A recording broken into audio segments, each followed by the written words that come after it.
It's just gone past 11:30 GMT, and we're breaking in for more now on our developing story out of Geneva, where the UN Special Rapporteur's investigation into the death of Saudi journalist Jamal Khashoggi, Agnes Callamard, has released a report that paints a very damning picture of Saudi Arabia's role in what Callamard calls an execution. She says the responsibility is clear and an international investigation is needed into the murder of Jamal Khashoggi. The report calls the death inside the Turkish consulate in Istanbul, inside the Saudi consulate in Istanbul last October, an extrajudicial killing for which Saudi Arabia is responsible. Callamard calls for further investigation of the individual responsibility of Saudi officials at the highest level, including Crown Prince Mohammed bin Salman. The report details taped conversations about body disposals in the moments before Khashoggi's arrival at the consulate. Agnes Callamard says the killing is an international crime with universal jurisdiction, and she's urging a criminal inquiry by the United Nations. Well, we're very pleased to now welcome to Al Jazeera the United Nations Special Rapporteur on Extrajudicial Executions, Agnes Callamard, live from Geneva. Thank you so much for taking the time to speak to us. Given what you have found, first, and a very straightforward question, who is responsible for the murder of Jamal Khashoggi?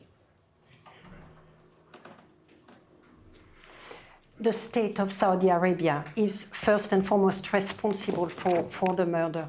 I think it's important to insist that the execution of Mr. Khashoggi was a killing by the state. We have focused extensively on the identity of various individuals that were involved in the commission of the crime, but first and foremost, we must insist in putting the responsibility of the killing to the state of Saudi Arabia. It must bear responsibility for that killing, and it must take action as a state to repair the killing. Did the Crown Prince of Saudi Arabia, Mohammed bin Salman, directly order Jamal Khashoggi's murder?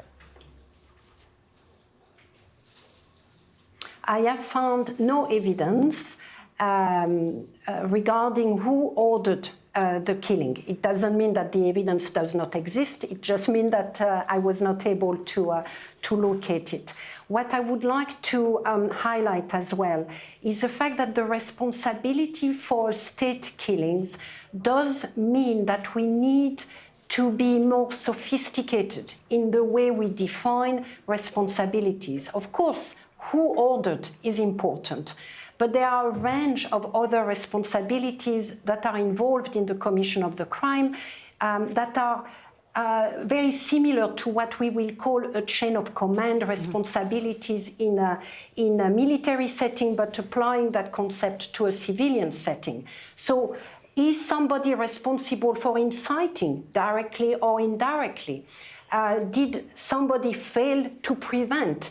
Did somebody fail to stop the execution? So this is why I have called for a criminal investigation into the execution, so that those responsibilities can be identified. But you say, Ms. Callamard, in the report that there is a lot of circumstantial information, and you say that at a bare minimum, you say the Saudi Crown Prince condoned this behavior and condoned the actions that led to the murder of Jamal Khashoggi. Absolutely. I am pointing out that the execution of the killing of Mr. Khashoggi was preceded over the year by a range of violations that had been well reported, denounced, and monitored. There is no way the highest level of the state of Saudi Arabia, including the Crown Prince, were not aware of those repeated violations. Therefore, for the 12 months at least that preceded the execution of Mr. Khashoggi, there were many opportunities to take steps to prevent and stop further violations. Those steps were not taken. The execution of Mr. Khashoggi falls within that context, within a campaign directed at people perceived to be undermining or threatening the state. The responsibility of those in charge of the state is just engaged. So talk us through then the sequence of events from what you have studied. To what extent was Jamal Khashoggi's murder premeditated?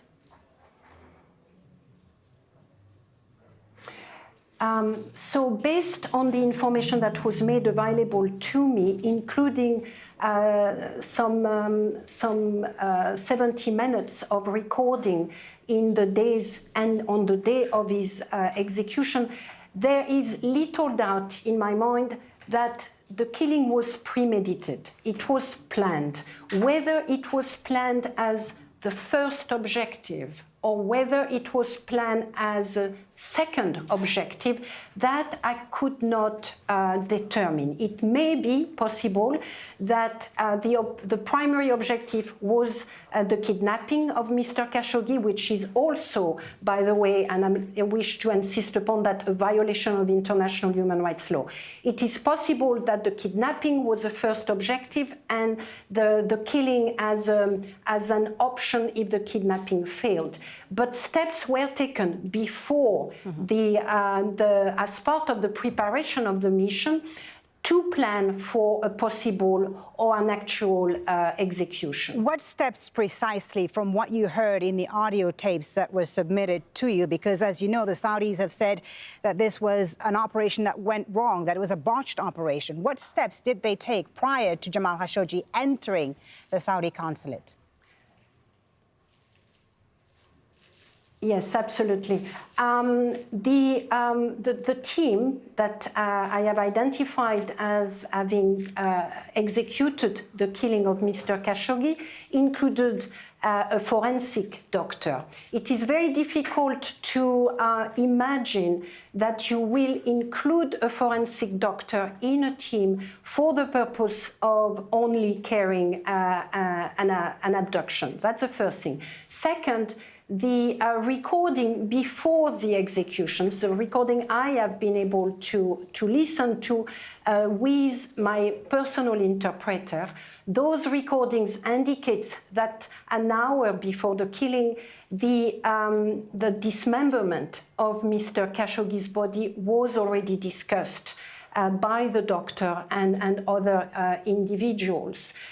Those are indication, in my view, that at the minimum, the killing was indeed planned and prepared for. The recordings that you talk about were provided to you by Turkish officials, correct? Yes, these are the recordings provided to me by Turkish officials. And what did you learn in these recordings about the way Jamal Khashoggi's body was disposed of, because his remains have still not been found? Indeed, his remains have not been found, and I must highlight the fact that the recordings needs to be interpreted. They do not tell a very straightforward story. What was done to his body, I cannot deduct from the sounds I have heard. I can infer from the sound that something was done based on the technical knowledge of the various people I have consulted. It is well possible that Mr. Khashoggi was first first injected with something, and then that he was asphyxiated with a plastic bag. This is one of the possibilities. The nature and the extent of the dismemberment of his body, this I cannot comment upon. It's not possible. Allow me to add one thing. When, at least as far as the recording is concerned that I have heard, when Mr. Khashoggi loses consciousness, there is no evidence of the people that are there in the room attempting to take care of him, attempting to resuscitate him, attempting to do something. That, to me, points to the fact that the notion that there is an accident, that an accident happened, doesn't quite match what I have heard. There is no attempt to do something, and there is no screams or any expression of fear over what's happening. Do you think that there is anyone today who knows where the remains of Jamal Khashoggi are? Oh, yes, absolutely. And who do you think that is? The people that were in the room, the people that disposed of the body, There were 15 individuals involved in that mission. Do you think the Saudi leadership knows where the remains are?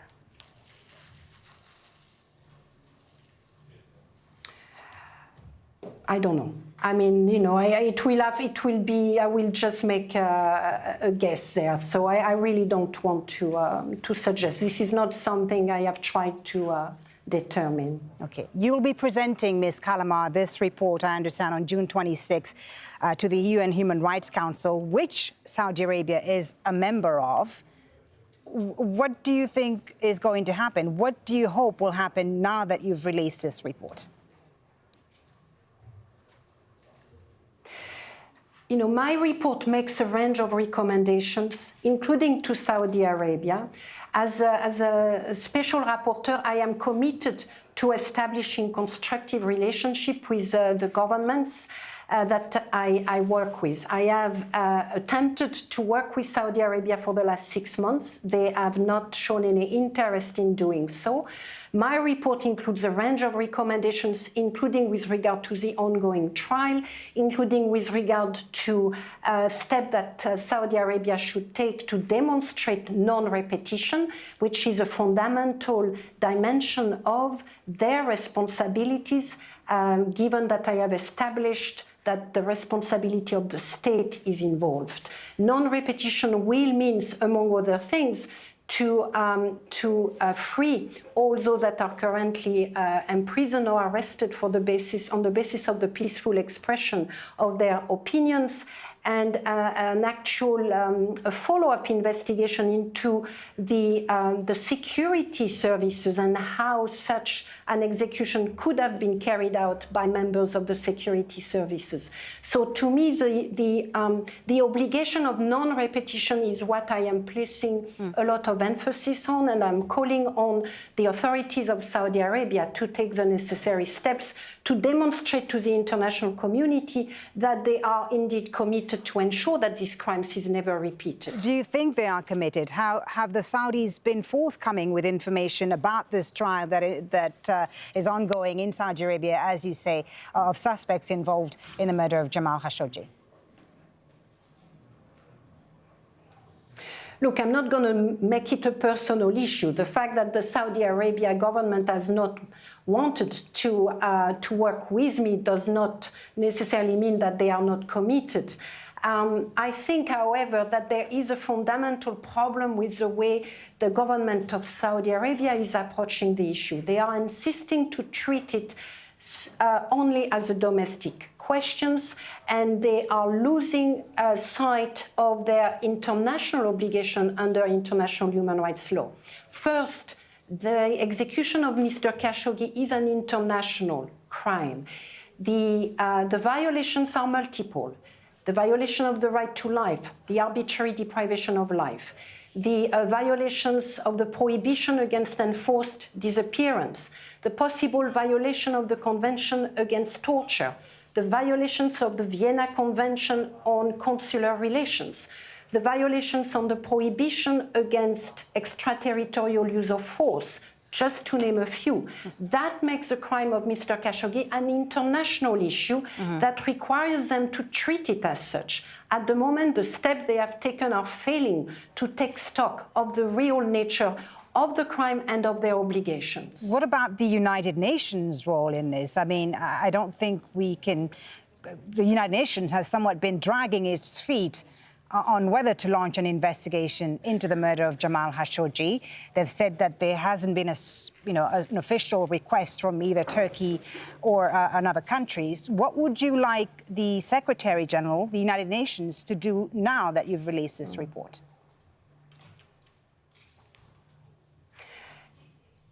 So first, I should highlight that I am an independent expert that has been mandated by the United Nations to work on situation of extrajudicial executions. So while my inquiry is not a human rights inquiry, it is based on a mandate that was given to me by the member states of the United Nations. Second, I am calling on the Secretary General to establish, to appoint a panel of experts who could look into criminal responsibilities. I have done the human rights investigation. The next step I cannot do is an actual criminal investigation, and I hope that the Secretary General will do just that. I do not believe that he needs Turkey in particular to call on such an investigation formally. More generally, I think the United Nations has a major role to play to ensure that it has the effective instruments and tools to prevent and respond to targeted killings and targeted disappearances. And in my report, I make a range of recommendations, including the establishment of a standing instrument for the investigation of targeted killings, so that in the future, this kind of problems that we have confronted over who has the role to do what will not be happening. You've said in the report that this is an international crime with universal jurisdiction. If not Turkey, what other country do you think could take on this initiative, this push for an international inquiry? Sure. So first, I should highlight that, in my opinion, the circumstances of the killing of Mr. Khashoggi are so grave in terms of the violations of international law that, in my opinion, it meets the threshold of seriousness required for universal jurisdiction. So that's the first point I am making. With regard to the responsibilities of states, beside Turkey, I am suggesting that the United States has a stake in the killing, and in solving the killing. Mr. Khashoggi was a resident of the United States. He was a known and renowned member of the press corps in the United States. And in many ways, in my opinion, he embodied a fundamental freedom and principle within the American Constitution, which is the First Amendment. For those reasons, I believe the United States has a stake in pursuing all means at its disposal to ensure that accountability is delivered, including a trial. But the United States, as you know, and perhaps I should differentiate here between the U.S. Congress and the Trump administration. The administration of the U.S. president has somewhat been reluctant to point the finger of blame at the Saudi leadership over the murder of Jamal Khashoggi. They've wanted to sweep this under the rug. How hopeful are you that what you have said today in this report will lead to more action from the United States, and in particular from the Trump administration? Look, I think the United States is a country where the judicial system and the judicial institutions remain independent and impartial. If there are proceedings initiated by individuals, by plaintiffs, I see no systemic reasons that would prevent those complaints to proceed as per the American system. So the President and others may have their own misgivings regarding a trial and regarding criminal or civil investigation, but I do not think that this will impact on American institutions, including the justice system, or indeed on the American Congress or Senate, to proceed with what they see to be their key function. Just coming back to the trial that is ongoing in Saudi Arabia, do you think that those on trial right now, and of course we have very little information about what's unfolding inside Saudi Arabia, do you think that the people responsible indeed for the murder of Jamal Khashoggi are the ones on trial right now?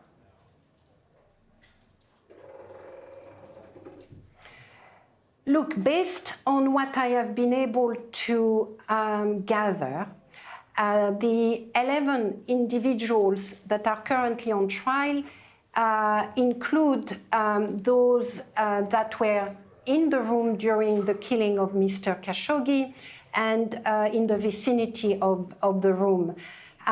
So they were involved in the commission of the crime. The question I have, of course, is about other individuals. They include someone that has been often mentioned as having incited and ordered the crime, Saud al-Qahtani, that has been identified by the Saudi prosecutor and was indeed the object of administrative measures since he was supposedly fired from his position. But he has not been indicted. There are a number of other individuals that have not been indicted thus far, so this raises a range of red flags. But importantly, the proceedings are not transparent. The trial is being held behind closed doors. Their identities the identities of those on trial has not been made public by the authorities, even though, let me insist again, even though the execution of Mr. Khashoggi is an international crime, and it is a crime for which the international community has much interest and has a role to play. Ms. Callamard, one last question before we let you go in. We do appreciate your time. Thank you so much. You've done this investigation now. You've made recommendations to the international community. But are you hopeful, are you optimistic that there will ever be accountability in the murder of Jamal Khashoggi? I am hopeful because otherwise I will not be working in human rights, but I am also realistic and pragmatic. I believe that accountability for Mr. Khashoggi can take many forms. Judicial accountability is, of course, the highest objective and something that I am hoping will happen. But besides judicial accountability, we also need to look for other forms of accountability. They can be diplomatic, they can be political, they can be symbolic. In my report, I make a range of recommendations, such as the establishment of special funds to support press freedom in the Middle East, the creation of, or the establishment of different symbolic events, conferences, anything that would be based on what Mr. Khashoggi stood for at the end of his life, so that we ensure that his commitment to democracy, commitment to human rights, commitment to press freedom do find a realization through the actions of individuals, states, and civil society and the media. Thank you so very much for speaking to us. Agnes Callamard is the UN Special Rapporteur on extrajudicial killings, joining us live from Geneva. Thank you very much for your time.